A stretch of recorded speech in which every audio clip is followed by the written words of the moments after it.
Welcome to this next video in the playlist on group theory. In this video, what we're going to talk about is how to draw a lattice diagram to display the subgroups of a finite group. Now, to an extent, lattice diagrams can be drawn for infinite groups as well. However, we are just going to limit our attention here to finite groups. Okay, so let me firstly just talk in general about what we're actually aiming to do by drawing lattice diagrams, and then what we'll do is actually just do some examples, because I think that's the best way to actually demonstrate this. Rather than continue to talk in general about how to do it, just do examples. Okay, so we'll do 3 different examples where the complexity gets gradually higher. Okay, so we're going to be working with some finite group capital G, and if we've got a finite group, it's going to have a finite number of subgroups. After all, if you've got a finite group, it's just a finite set, and therefore the total possible number of subsets of this finite set is going to be finite. Okay, the power set, the set of all subsets of a set that is finite, is also finite. Okay, so if we were to look at the power set of our finite group here, it would be something that was finite. There would be a finite number of subsets in this power set. Okay, now of course not all of the subsets in the power set of this finite group are actually going to be fancy enough to be subgroups, so it's certainly going to be true then that there is only a finite number of subgroups. So if you've got a finite group, I've argued now that you've got a finite number of subgroups. And the idea then with a lattice diagram is that we are going to display all of the subgroups of this finite group in a very nice, clear fashion. Okay, that's the idea, that we're going to display them all on a diagram in a very clear and logical fashion. Okay, so that's enough of the general talk. That's the motivation for what we're going to be doing here. Now I think the best way to do this is just to proceed with examples rather than try and talk you through in general what you're going to do here.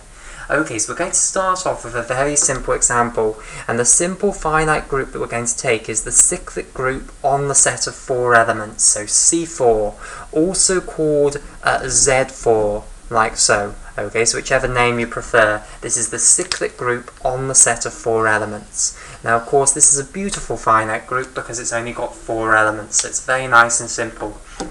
And remember, the 4 elements of the cyclic group on the set of 4 elements can be represented by the numbers 0, 1, 2, and 3. Okay, now remember, the elements of the cyclic group on the set of 4 elements can be thought of as representing cyclic permutations of a set of 4 elements. And here, the numbers that we've used to represent these elements, they are telling you by how much all of the elements of that set will be moved along by.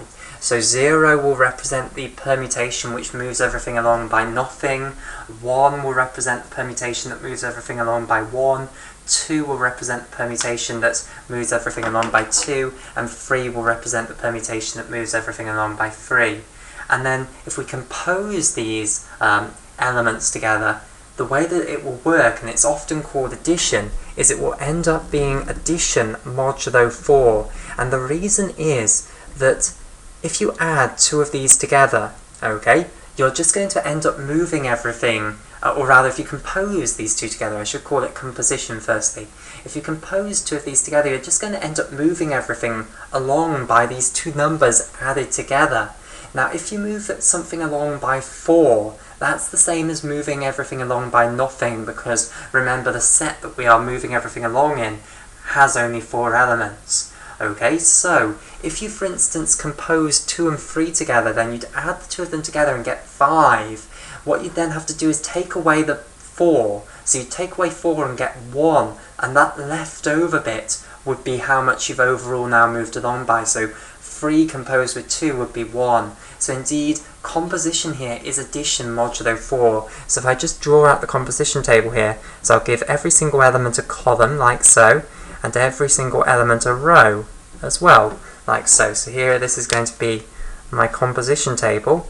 Now firstly let's fill in the really easy ones. If we compose or add, now I will call the composition addition, if I add 0 to any other element, 0 is the identity, it means move everything along by nothing. it's going to just leave that element unchanged. So 0 composed with 0 or added to 0 is going to be 0, 0 plus 1 is 1, 0 plus 2 is 2, 0 plus 3 is 3. And again, 1 plus 0 is 1, 2 plus 0 is 2, and 3 plus 0 is 3. Okay, now let's try and fill in some of the less trivial entries in this composition table. So 1 plus 1, if I firstly move everything along by 1 and then move everything along by 1 again, of course I'll get 2 here. 1 plus 2, of course that will be equivalent to moving everything along by 3. 1 plus 3 will be equivalent to moving everything along by 4, but moving everything along by 4 is equivalent to moving everything along by nothing. Okay, then 2 plus 1, well that's the same as 1 plus 2 because this is an abelian group. If I move everything along by 2 and then move everything along by 1, it's the same as if I firstly move everything along by 1 and then move everything along by 2. So this will be 3. 2 plus 2 will be 0. 2 plus 3 would be 5, but of course we get rid of the 4 bits, so this will just become everything move along by 1. 3 plus 1 will be 0, 3 plus 2 will be 1, and 3 plus 3 will be move everything along by 6. Again, you just subtract off the 4, and then you keep the remainder, so it will be 2 there. Okay, so this is our group composition table for C4.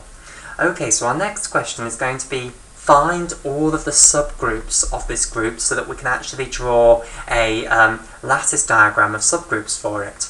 Now, it's very helpful here to remember Lagrange's theorem. Lagrange's theorem tells us that all subgroups must have an order that divides the order of the group. Our group has order 4 here, so the only possibilities are the subgroup can have size 1, the subgroup can have size 2, or the subgroup can have size 4. It cannot have size 1, sorry, it cannot have size 3 is the important one that you need to note here. We can't have a subgroup of size 3. Okay, right. So there is only one subgroup of size 1 because you have to contain the identity element, so that's going to be the trivial subgroup. There is also only one subgroup of size 4, that's going to be the improper subgroup, okay, i.e. the entire group. So now all we need to consider is what are the subgroups of size 2. Now any subgroup has to contain the identity element, so it's going to have to contain 0. So if I'm drawing a subgroup of size 2, it'll have to contain 0, and therefore all I'm left with is to decide which other element can I put in here. So let's try putting in 1. So if I consider the subgroup that contains 0 and 1, is that going to be a subgroup? Well, of course not, because 1 plus 1 is 2, so it wouldn't be closed under addition. Okay, you wouldn't get an element back inside the subgroup, so no use at all. So let's try 0 and 2. This would actually be closed under addition because 2 plus 2 would be equal to 0. So 0 and 2 is actually a subgroup, and if I draw out its restricted little composition table here, I'll give both elements a row and a column. Okay, 0 plus 0 is just 0, 0 plus 2 and 2 plus 0, well those are just going to be 2, and 2 plus 2, this is the important bit, that's going to actually equal 0, and that's why this is actually going to end up closed. So with the restricted composition law it ends up closed, so that is going to be a subgroup. Finally, if you consider the subgroup that contains 0 and 3, well 3 plus 3 is 2, so that wouldn't be closed. Okay, so that one's useless as well. So that in fact is the only subgroup of size 2, so there are no others that we need to worry about here. Okay, so we've only got 3 subgroups of C4 then. The trivial subgroup, this one interesting subgroup of size 2, which I hope you'll agree is isomorphic to the cyclic group on the set of 2 elements, and then the improper subgroup, which of course is C4. So now what I'm ready to do is actually display this information in a lattice diagram. So here we go, let's draw a very simple lattice diagram. So the way you draw a lattice diagram then is you start by putting the biggest subgroup, which will always be the improper subgroup. In any group it will always be the improper subgroup. You put that at the top, so I will just call that C4. So we put C4 right at the top here. Okay, you then put the smallest subgroup, which of course in any group will always be the trivial subgroup, you put that at the bottom. Okay, so I'll put that down here. Okay, and now what you do is you put all other subgroups somewhere in the middle, okay, and you want to make sure that subgroups the position of a subgroup in the lattice diagram, its height in the lattice diagram, reflects how many elements it has. So subgroups that have more elements, you want them to be positioned higher up in the lattice diagram. In this case, we've only got one, so we really don't have to worry. So I'll just put this single one in the middle here, like so. So this is going to be extremely simple. So now I've put my other subgroup there, and now what you do is you draw lines onto your lattice diagram. And I'm going to put a line here and a line here. Now, how do you decide where you put lines? Well, you always put a line from one subgroup that's below to another subgroup that's above. So if I had two subgroups of size 2, you would never have a line going between them if they were on the same level. Okay, no good at all. Okay, it always has to go between one that's higher and one that's lower. Okay, now the way that you decide whether you're going to draw a line between two subgroups is that the one above must contain the one below. Okay, so clearly this one contains this one, and this one contains this one. But there's an additional requirement, because if it was just that you put a line between a subgroup that contained a smaller subgroup, then I'd have to put a line from this one to this one. I'd have to put another line like this, because this one contains this one. Okay, so there's an additional requirement. So this firstly shows that this one here contains the one below, okay, like so. So that's one of the things that this line shows here. But there's another thing, and the additional requirement is that there is no subgroup that is properly in between the two, by which I mean there is no subgroup that contains this subgroup below here, okay, so the bottom subgroup at the bottom of the line, and itself is contained properly within the subgroup above. So there's nothing in between here. You could not put another subgroup in between these, okay? And that's why I have not drawn a line between this one and this one, because there is a subgroup that is properly in between the two. This one properly contains this, and itself is properly contained in this. That's why it would be wrong to draw a line between this one and this one. Okay, so I hope you understand that you connect two subgroups in your lattice diagram if the top one contains the bottom one, okay, and there is no subgroup that's properly in between the two. i.e. there's no subgroup that contains the bottom one properly and is itself properly contained in the top one. Okay, if that's the case, then you can draw a line connecting the two subgroups, and that's how you build a lattice diagram. Okay, now in the case of C4, evidently our lattice diagram is extremely simple. Okay, we're now going to look at two more complicated examples. We're not going to go for horrendously complicated ones. Obviously, the bigger the group gets, the more subgroups you'll have, and the more complicated these get. We're not going to go horrendously complicated, we're just going to go a little bit more complicated to illustrate some important principles. Okay, so the next one that we're going to do is just slightly more complicated. We're going to keep it a very nice simple group. So we're going to now go up to the cyclic group on the set of 6 elements, C6, or you can call it Z6 again. Okay, so firstly, as before, I just want to remind you of the structure of this group, because understanding that is extremely important for understanding which subsets are going to be subgroups. So, the structure of this, then again, it contains 6 elements, the same number of elements as the set on which it acts. Again, we will denote these 0, 1, 2, 3, 4, and 5, and of course the numbers here, once again, are going to denote how much you're moving all the elements of the set on which you can think of these elements as acting along by. So 0 would be move everything along by 0, 1 would be move everything along by 1, 2 would be move everything along by 2, you get the idea, and of course 6 would be move everything along by 6, which is equivalent to moving everything along by 0. Okay, so here are the elements of this group, and I will just draw out the group composition table. Okay, it won't take too long. Again, we will call this addition. This time it will be addition modulo 6. So let's give every element a column, 0, 1, 2, 3, 4, 5 here, and let's give every element a row as well, 0, 1, 2, 3, 4, and 5. And once again, I'll colour code it in, and I've coloured it in pink, so I'll keep to that colouring. Okay. Right, ignore the fly if that comes in front of the camera. There is a little fly buzzing around. Try not to let that distract you, it's distracting me. Okay, right, so Let's now fill in this composition table. So first let's do the trivial entries. So 0 will add to everything, or compose with everything, to give that other thing back again. So 0 composed with 0 will equal 0, 0 composed with 1 will equal 1, 0 composed with 2 will equal 2, 0 composed with 3 will equal 3, 0 composed with 4, go away, 0 will equal 4, 0 composed with 5 will equal 5. Okay, now let's fill in this column corresponding to 0. Again, of course, this will be an abelian group, so 1 composed with 0 will equal 1, 2 composed with 0 will equal 2, 3 composed with 0 will equal 3, 4 composed with 0 will equal 4, and 5 composed with 0 will equal 5. Okay, now let's do the less trivial entries in this composition table. So 1 composed with 1, or 1 added to 1, will of course equal 2. If you move everything along by 1 and then move everything along by 1 again, you'll get 2. 1 plus 2 will equal 3, 1 plus 3 will equal 4, 1 plus 4 will equal 5, 1 plus 5 would equal 6, but of course 6 is equivalent to moving along everything by 0. Okay, next row here, 2 plus 1 will equal 3, 2 plus 2 will equal 4, 2 plus 3 will equal 5, 2 plus 4 will of course equal 6, but that's equivalent to 0.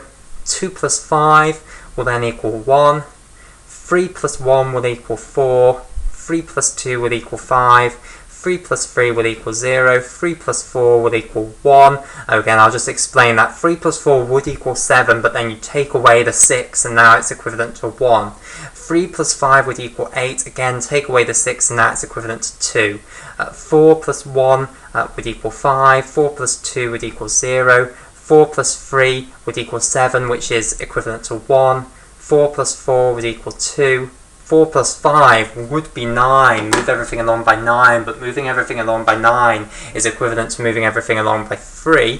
5 plus 1 would equal 0, 5 plus 2 would equal 1, 5 plus 3 would be equivalent to 8, but that's equivalent to moving everything along by 2. 5 plus 4 would equal 3, and 5 plus 5, finally that would be moving everything along by 10, but that's equivalent to moving everything along by 4. Okay, so that would be 4. So there's the great big composition table for C6 or Z6.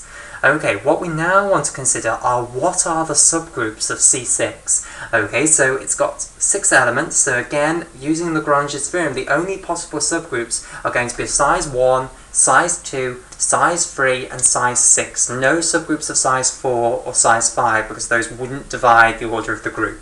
Okay, so you wouldn't, it would contradict you being able to partition the group up into cosets that are the same size as the subgroup perfectly. Okay, right, so let's firstly do the one subgroup of size 1. Of course, that's the trivial subgroup, which I'll denote by 1 here. Oh, again, note that's a fancy one rather than the same one that's over here. It's denoting the trivial subgroup, the subgroup that just contains the identity element. Okay. Now let's do subgroups of size 2. So any subgroup has to contain the identity element, so it's always going to have to contain 0. So now we just want another element to stick in there. So which elements can I use here to create subgroups? Well, I can't have 1, because 1 plus 1 is equal to 2 here, so it wouldn't be closed. I can't have 2, because 2 plus 2 would equal 4, so it wouldn't be closed. I can have 3, because 3 plus 3 is equal to 0, so that one would actually be closed. And again, it would have a very similar composition table to this one when restricted down. Just update the 2 to 3 here, and indeed it would be isomorphic to C2 again. Okay, could I have 4? No, because 4 plus 4 is 2, so it wouldn't be closed. 5? No, because 5 plus 5 is 4, so it wouldn't be closed. So indeed, there is the only subgroup of size 2. So that's an easy argument to see that that's the only subgroup of size 2. Now it's slightly more difficult to find the subgroups of size 3. This is a longer argument to convince you that there's only one of these. So again, we start off by saying we are only going to be able to have 0 here. Well, we have to have 0 in here, so one of the elements has to be 0. So we'll start by putting that in. Now, can I have a subgroup of size 3 which contains 1? Well, if it contained 1, it would also have to contain 2. And the instant it contains 2, it will have to contain 4, because 2 plus 2 is 4, so I'd have to have 1, 2 and 4 in, and I've gone over basically. I'd end up being the improper subgroup here, the entire subgroup, so no way is the answer. So I can't have any subgroup of size 3 that has 1, it just won't work. Okay, can I have a subgroup that contains 2? Well, if it contains 2 and it's going to be closed, it's also going to have to contain 4, so I'd have to put 4 in. But this might just work because 4 plus 4 is 2 again, so it might just end up that 0, 2 and 4 ends up being closed. So let's just write out the restricted composition table to verify this. So we'll have 0, 2 and 4 here, 0, 2 and 4 here. Okay, so let's have a look at the restricted composition table here. So 0 plus everything will just give that thing back again. Okay, like so. 2 plus 2 is equal to 4, so that's good. 2 plus 4 is equal to 0, yes, and 4 plus 2 is equal to 0, and 4 plus 4 is equal to 2. So this is all looking rather good because everything's certainly closed, we've got the identity in there, we know associativity will work, and we even have inverses. 0 is its own inverse, and 2 and 4 are each other's inverses, so that is perfect. That is indeed going to be a subgroup of size 3. Excellent. Okay, now let's see if there are any other subgroups of size 3. So let's see if we can have a subgroup that contains 3.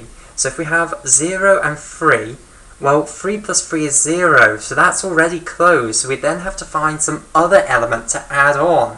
Okay, if you put in 2 or 4, you're also going to have the other one. So if you put in 2, you've got to have 4. If you put in 4, you've got to have 2. So you'd go over, you'd end up having to have 4 elements in there, so that's no good. If you put in 1, we know you have to have everything, so that's no use. If you put in 5, then you also have to have 4, and then, you know, it's broken, we've got to have too many elements again. So no, we're not going to be able to build a subgroup of size 3 that contains 3. So we can rule that one out. We know that if we have 4, we have to have 2, and indeed we've already done that one.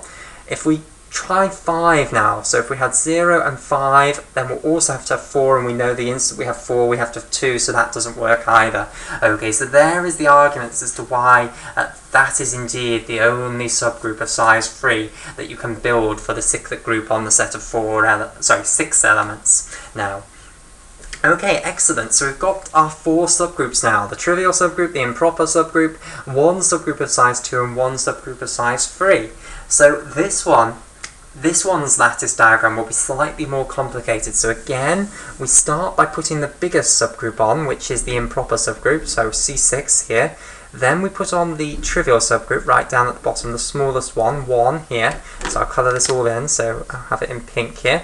And now we've got these 2 other subgroups to put on. Now, which one needs to go highest? Well, it's this one, because this has 3 elements. So I'll put this here, 0, 2 and 4 here, and then I'll put the other one below over here, so 0 and 3.